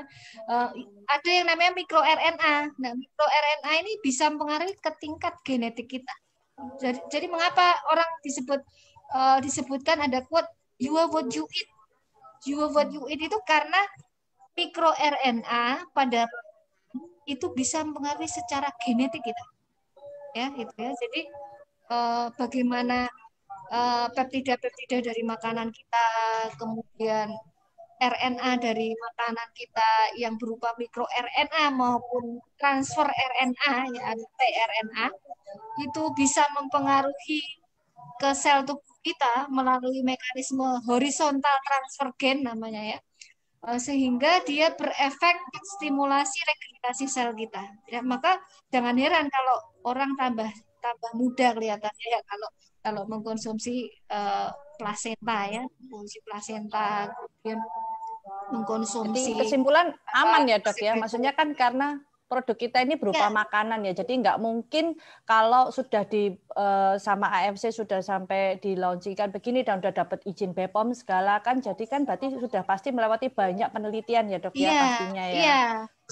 Iya benar sekali, apalagi ini di ekspor ya, diekspor keluar ya, syarat-syarat untuk bisa diekspor apalagi di Jepang itu sangat ketat, nggak mungkin dia tidak akan melewati uji safety ya namanya. Jadi kalau untuk makanan itu kan yang terpenting uji safety ya. Karena kan ini makanan, berbeda dengan obat. Kalau obat kan ada uji efektivitas, uji apalagi uji post marketing surveillance ya, karena kalau dia ada efek samping gitu ya. Kalau ini makanan, efek samping dari makanan tuh kalau kita makan dalam konsumsi yang sangat besar kan. Nah ini kan ada dosisnya juga ya. Misalnya diabetasol itu kan juga makanan ya, dipasarkan sebagai makanan misalnya. Kan ada dosisnya. Ya asal kita mengkonsumsi sesuai anjuran ya nggak masalah ya, walaupun kita harus hati-hati misalnya pada orang tertentu yang alergi, ya, alergi misalnya ikan, gitu ya. Maka kalau itu produk yang mengandung ikan, ya kita harus hati-hati. Bukan berarti tidak boleh, ya. Mungkin dengan dosis kecil dulu, ya, karena ini seperti terapi alergi makanan, ya. Kalau kita alergi, terapinya itu namanya desensitisasi. Caranya adalah dengan memaparkan secara pelan-pelan, pelan-pelan ya, Dok, ya. Bertahap, ya, dengan dosis yang kecil dulu, ya. Maka kalau kita mau mencoba kita alergi atau tidak, selain dengan tes alergi, ya kita coba di dosis kecil, ya, dosis kecil. Coba kalau Ucu kayak contoh setengah saset dulu ya, Dok, ya. Kalau memang ada alergi, didampingi dengan obat alergi dulu ya, Dok, ya. Nanti baru pelan-pelan kalau alerginya udah membaik, baru dimulai lagi dari dosis kecil gitu ya, Dok, ya. Supaya membiasakan tubuh ini adaptasi dulu gitu ya. Ya, benar. Jadi tidak perlu didampingi obat alergi, ya. Jadi kalau memang alerginya berat, ya hentikan dulu, ya. Nanti coba lagi dengan dosis yang lebih kecil tapi sering gitu. Nanti lama-lama tubuh akan mentoleransi. Dan kalau kita bicara sesuatu yang kita makan, sistem imun di dalam saluran cerna itu cenderung toleran, ya. Maka salah satu yang menyulitkan kita melakukan inovasi vaksin melalui saluran cerna itu adalah kita membutuhkan zat yang menambah vaksin itu bisa memicu peradangan, karena kalau kita berikan saja vaksin itu, kecenderungannya vaksin itu tidak akan meningkatkan sistem imun, tapi justru ditoleransi oleh sistem imun kita, gitu ya. Jadi sebetulnya saluran cerna kita itu sangat toleran, mau tiap hari kita makan banyak sekali antigen juga nggak apa-apa kok, gitu loh. Jadi harusnya tidak perlu ada ketakutan seperti itu, kecuali kalau kita punya kebocoran usus yang sangat berat, ya. Memang harus hati-hati kalau kita punya kebocoran usus yang sangat berat. Tapi orang-orang yang bocor ususnya sangat berat tuh rata-rata ya sudah kondisinya sudah ini ya, sudah parah sekali. Bisa jadi mereka sudah koma, sudah dalam kondisi perawatan di rumah sakit yang berat, gitu ya. Jadi kalau untuk orang-orang yang seperti kita masih bisa jalan-jalan, masih bisa ini ya, itu nggak terlalu menimbulkan masalah sih, gitu sama ya. Kemudian ini, Dok, ada juga pertanyaan yang paling banyak ditanyakan nomor 2. Nah, kalau kita autoimun, Dok, itu hubungannya dengan kita konsumsi UTSU atau SUBA itu gimana, Dok? Kebaikannya apa yang bisa kita ambil dari UTSU dan SUBA untuk kita autoimun ini, Dok? Ya, kebetulan suami saya juga ada autoimun juga ya, dan autoimun ya. Ya, boleh ya. Jadi sebetulnya autoimun tadi kan masalah utama autoimun itu adalah di usus, ya, karena renggangnya itu. Jadi carilah produk yang bisa meningkatkan kerapatan usus. Nah, contohnya adalah kolagen dari makanan kita, ya, kolagen dari makanan kita. Nah, kebetulan Ucukusi itu kolagen, ya, ada kolagen, kemudian ada polifenol juga tadi, ya, vitamin A, ya, vitamin D dari buah-buahan, ekstrak buahnya, ya, kan ada ekstrak buahnya, ya. Buah-buahan tuh rata-rata punya vitamin A. Kemudian kalau ikan itu ada vitamin D-nya, ya. Kemudian belum lagi peptidanya, ya. Jadi polifenolnya. Semuanya itu dia akan memperbaiki usus dan menyeimbangkan sistem imun di usus yang efeknya nanti akan ke seluruh tubuh. Ya, jadi sebenarnya autoimun ini justru pertama kali carilah suplemen yang memperbaiki ususnya. Ya, lalu perlu diperhatikan juga diet, ya, tentunya. Ya, diet harus kayak serat tadi, ya. Kemudian pola hidup, terutama pola hidup itu kaitannya dengan tidur. Kenapa tidur, ya? Karena saat tidur itu bukan hanya saat untuk istirahat, ya. Saat tidur itu tubuh kita ibarat mobil, itu saat mobil kita itu diservis, ganti oli, ya, kemudian semua dicek semuanya, ya. Dicek ada kerusakan atau tidak. Kalau ada kerusakan, maka tubuh akan diperbaiki dengan yang namanya hormon melatonin, ya. Hormon melatonin ini berasal dari metabolit dari makanan kita, yaitu asam amino yang namanya triptofan. Nah, triptofan ini ada pada marin plasenta, ya, seperti pada Subarasi. Ya, benar lah. Kemudian yang perlu kita ingat dalam perbaikan sel dibutuhkan vitamin D. Nah, vitamin D itu untuk metabolisme dibutuhkan magnesium. Ya, magnesium ini ada pada salmon milk ya, ada pada salmon milk ya. Jadi salmon milk itu salah satu sumber dari magnesium ya. Selain itu omega 3 itu juga menyeimbangkan sistem imun ya. Omega 3 dia biasanya meningkatkan yang namanya T regulator ya, sel yang berfungsi mengerem dari peradangan. Nah, orang yang autoimun itu butuh sel yang mengerem ini ya. Kemudian bakteri baik itu juga meningkatkan jumlah T regulator ini ya. Jadi sel-sel yang berfungsi mengerem. Jadi saya kira misalnya kita mau mengkombinasikan keduanya boleh-boleh aja sih, boleh-boleh aja. Ya, Dok, tapi tetap dengan melihat kondisi derajat penyakitnya ya. Misalnya kalau dia punya autoimun yang menyerang usus seperti inflammatory bowel disease ya, kita harus hati-hati juga. Akan tetapi ada bukti memang peradangan pada usus baik dengan pemberian bifidobakterium dan enterococcus saja ya. Artinya kalau di situ ada tambahan polifenol, ada tambahan omega 3, ada kolagennya, insya Allah terus lagi kan. Kalau misalnya kita meneliti ulang ya, formula yang berbeda, yang di situ ada kandungan kolagen, ada kandungan mineral dari salmon milk itu tadi ya. Kemudian ada vitamin D-nya juga kan dari salmon kan gitu. Betul, terus polifenol tadi kan, polifenol tadi bisa dilihat dia bisa meningkatkan T regulator ya kan. Nah, jadi nggak usah bisa takut. Radang juga tadi ya, Dok ya.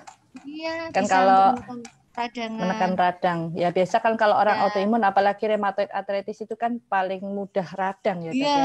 Benar. Apalagi kalau yang seperti lupus ya, seperti saya ini menderita lupus ya, organ-organ yang sudah diserang otomatis diregenerasi. Nah, kalau dalam terapi regeneratif yang digunakan, yang hanya bisa digunakan adalah stem cell ya, stem cell. Akan tapi stem cell manusia sendiri harus dilihat sumbernya.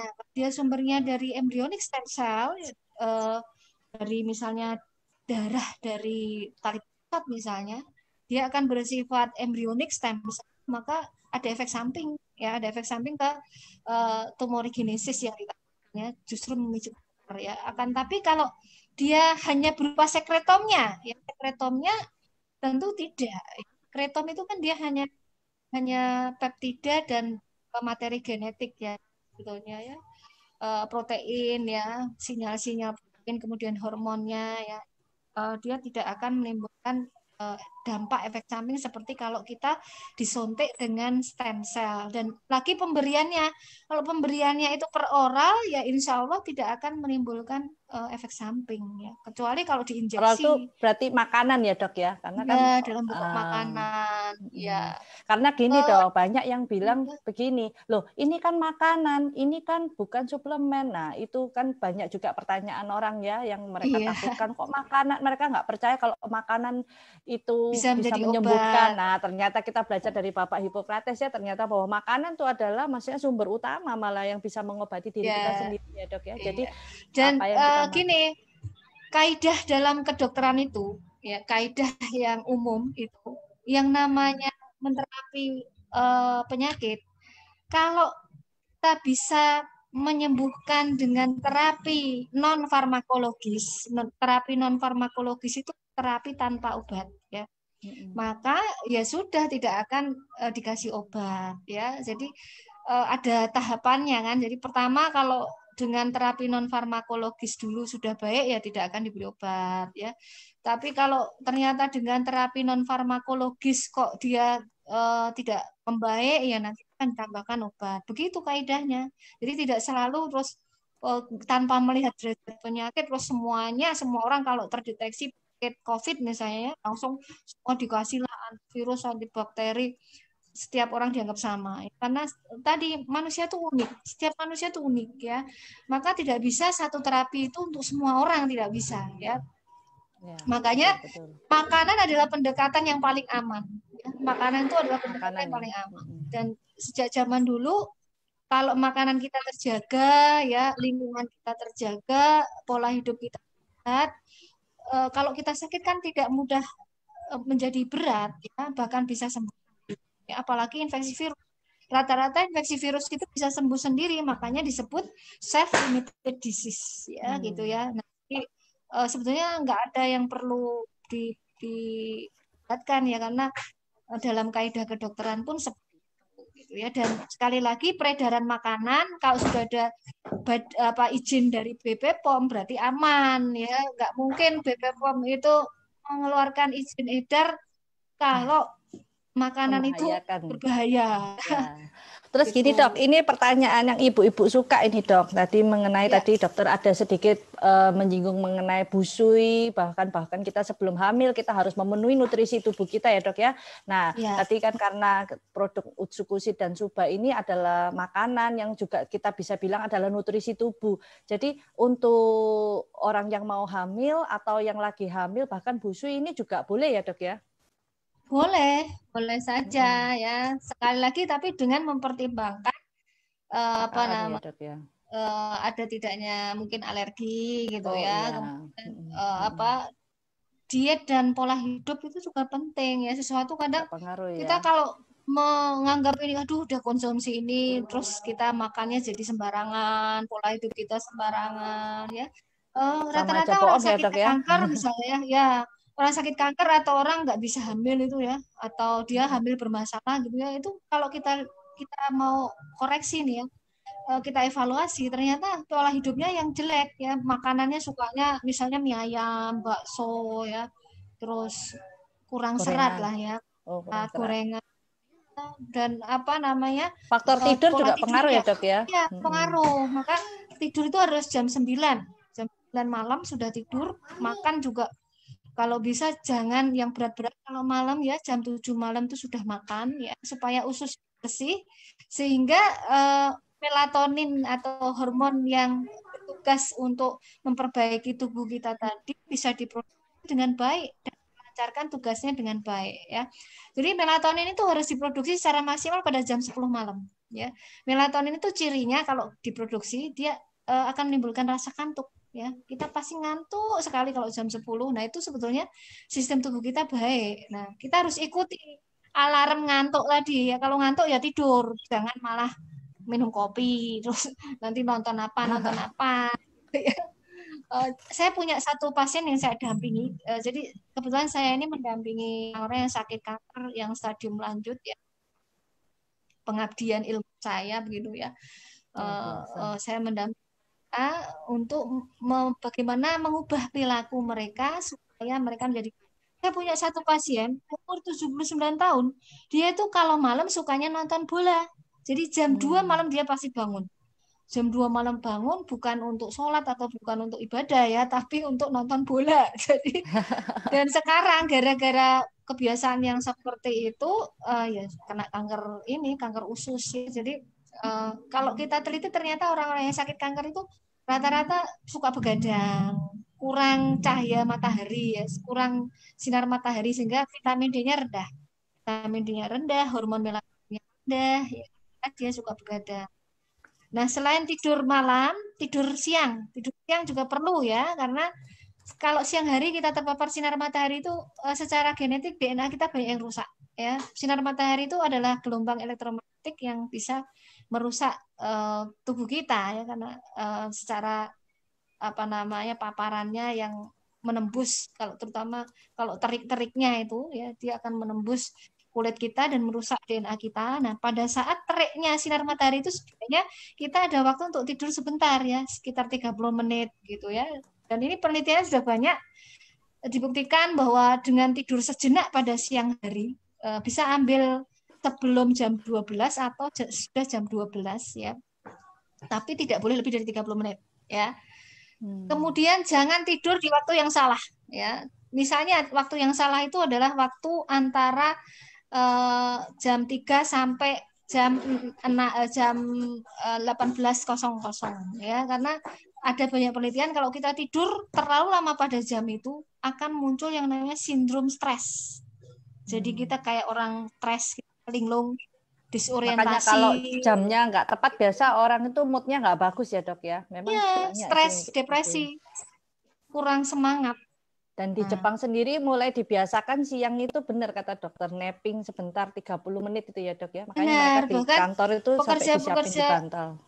iya dikasih ini kursi yang khusus kayak di pesawat itu yang kelas bisnis itu bisa tidur gitu. Iya, sampai segitunya. Di Taiwan juga. Jadi ini perlu kita terapkan, apalagi sekarang kan work from home ya, work from home, jadi bisalah kita tidur siang ya, gitu ya. Jadi kalau malam ingat nggak boleh tidur terlalu malam, WA-nya dimatikan semua lah, semua gadget dimatikan ya, karena radiasi pun juga pengaruh ya. Gadget kita tuh memancarkan radiasi. Jadi mutasi gen itu salah satunya dari radiasi dari gelombang-gelombang elektromagnetik kan oleh alat-alat yang kita gunakan ya. Ya, ada pertanyaan lagi? Nah, ini kebetulan kan dokter ini kan lebih mengenal tentang autoimun dan cancer. Jadi makanya saya bawanya ini pembahasan yang lebih ke autoimun. Tadi saya juga udah tanyakan yang tentang cancer yang IGF-1 sudah mudah-mudahan bisa menjawab ya, dan kemudian juga usus tadi. Nah, ini juga ada sedikit pertanyaan, apakah konsumsi ini kan lagi masa pandemi ya dok ya, banyak yang tanya, tadi juga dokter ada singgung bahwa kalau masa COVID ini banyak penelitian juga menggunakan bakteri Bifidum longum tadi ya dok ya. Nah, berarti kan Utsukushi ini kurang lebih setidaknya juga bisa membantu ya, kita nggak pernah klaim sebagai obat ya, tapi setidaknya bisa membantu ya, karena kan orang COVID ini juga butuh nutrisi ya dok ya, gitu ya dok ya. Benar ya. Jadi bukti-bukti otopsi, kemudian analisis dari feses dari orang yang meninggal atau mengalami infeksi yang berat karena di berbagai negara, bukan hanya di Wuhan ya. Bahkan pada kasus 4 orang yang meninggal pertama kali di Wuhan itu teliti sampai ususnya ya.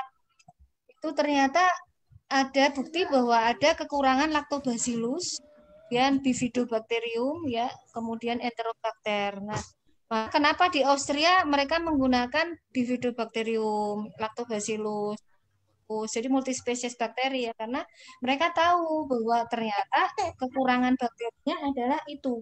Nah, diharapkan dengan suplementasi satu formula simbiotik ya. Kalau di Austria itu yang digunakan inulin. Jadi mereka nggak pakai polifenol makanan, mereka hanya mengkombinasikan multispesies bakteri yang mengandung Bifidobacterium, Enterobacter, bakteri core tadi ya, Lactobacillus, dan ditambah inulin, ditambah magnesium, zinc, dan selenium. Jadi hanya itu saja. Itu sekarang sudah fase uji klinis loh, bayangkan. Ya. Nah, makanya walaupun belum ada penelitian, kalau kita ternyata ada bukti empiris, apalagi ini makanan yang sudah dikonsumsi orang banyak, ya justru ini baik karena ini akan mengurangi orang yang sakit berat yang harus masuk rumah sakit, dan ini akan menurunkan beban tenaga kesehatan dan fasilitas kesehatan dan pemerintah ya. Sebagian besar sebetulnya dari data epidemiologi bisa sembuh kan gitu ya, bisa sembuhnya bahkan tanpa pengobatan loh ya, dari makanannya yang sehat itu bisa kok ya. Artinya kalau kita derajatnya ringan sedang terus kita mau konsumsi itu ya insya Allah bisa membantu. Bahkan di protokol kesehatan yang dikeluarkan Kementerian Kesehatan juga diakomodasi penggunaan suplemen-suplemen, termasuk di situ ada probiotik tentunya ya. Di Zhenjiang misalnya ya, Zhenjiang University ya, yang salah satu universitas besar yang di Cina yang mengeluarkan protokol untuk obatan COVID itu memasukkan juga probiotik ya untuk terapi dan ya. Jadi tidak bertentangan ya, tidak bertentangan dan tidak perlu diperdebatkan, tidak perlu dipertentangkan ya, tidak perlu dicari-cari kesalahannya ya, karena memang ini hanya makanan yang membantu gitu ya. Dan kalau dalam kaidah kedokteran, kalau dengan makanan ini saja cukup ya tidak butuh terapi farmakologi gitu ya. Nah, makanya itu juga sedikit banyak sih memang customer saya kebetulan yang COVID juga banyak terbantu sih Bu. Cuman ya kita nggak cuman kita nggak pernah klaim bahwa ini adalah obat COVID, tapi kita bilang ini adalah nutrisi yang membantu. Karena kebetulan juga tadi pembahasan Dr. Susi kan, wah ternyata COVID itu juga bermasalahnya di usus. Dan sedangkan UTSU ini kan makanan yang memang saya lihat juga mentargetnya untuk perbaikan usus ya, menyeimbangkan ekosistem tadi ya dok ya. Yang awal-awal dokter ada bilang bahwa tubuh yang sehat itu harus ada ekosistem yang seimbang gitu loh untuk masa bakteri-bakterinya itu ya. Dan di UTSU ini kan dia bisa membantu menyeimbangkan. Iya benar, dan tadi loh bakteri core ya, tadi kita perhatikan bakteri core ya, bakteri core-nya kan di situ ada enterobakter ya, enterococcus ya, kemudian ada Bifidobacterium ya. Jadi mengapa kok formulasinya di sini kita melihat di USU ada itu ya, karena itu merupakan bakteri inti dalam keseimbangan usus kita ya. Jadi dan ini terbukti pada banyak penyakit ternyata yang hilang adalah bakteri core ya, bakteri-bakteri inti seperti Bifidobacterium, Lactobacillus ya, tadi yang saya sebutkan tadi ya. Oke dok. Nah ini pertanyaan terakhir ini dok. Tadi saya lihat ada beberapa pertanyaan yang gini. Mereka konsumsi mungkin mahnya nggak enak. Nah jadi kalau misalnya konsumsi usus subah terus mereka ini kembung atau mungkin mahnya nggak enak. Nah itu penanganannya enaknya gimana ya dok ya, untuk apa harus di stop dulu, nanti dicoba lagi dengan dosis terkecil, takaran terkecil atau gimana, mungkin bisa bantu dok. Jadi kan seperti saya sampaikan tadi, salah satu yang menyebabkan kerusakan pada lambung ya, ini keluarnya pada lambung, itu adalah Helicobacter pylori yang berlebihan, ya kan? Helicobacter yang berlebihan ini biasanya karena kekurangan dari bakteri-bakteri yang lain. Nah, otomatis kita bisa mengkonsumsi suplemen-suplemen probiotik yang mengandung bakteri-bakteri yang lain yang itu. Ya, selain itu juga memperhatikan makanan kita. Ya, jadi ada diet yang perlu kita hindari kalau kita lambung. Misalnya diet yang pedas, diet yang mengiritasi lambung, obat-obatan yang mengiritasi lambung ya. Kemudian diet yang menyebabkan banyaknya gas ya. Contohnya serat dari makanan yang menimbulkan gas adalah seperti kol ya. Jadi kol ya, kol tahu ya. Kemudian kacangan yang sulit dicerna. Pokoknya hindari makanan yang sulit dicerna. Makanan yang lemak tinggi ya. Jadi pengaturan diet sebetulnya kalau untuk gangguan mah ya, atau juga ditambahkan dengan menggunakan herbal-herbal yang menyembuhkan lambungnya. Jadi memang lambung harus diperkuat kalau seperti itu ya, dengan menambahkan misalnya konsumsi jahe. Jahe itu bagus ya, jahe itu bisa meredam. Wah ini signal dokter hilang lagi nih ya dok. Nah, kebetulan tadi itu pertanyaan terakhir, mudahan bisa menjawab pertanyaan Bapak Ibu di sini banyak banget ya. Saya juga dari WhatsApp juga ada, yang mungkin dari teman-teman di Facebook yang disampaikan ke saya juga, karena kalau pertanyaan kan saya lebih lihatnya di Zoom ya, tapi ternyata di Facebook juga banyak pertanyaan. Nah, ini kebetulan pertanyaan terakhir tadi dengan Dr. Susi.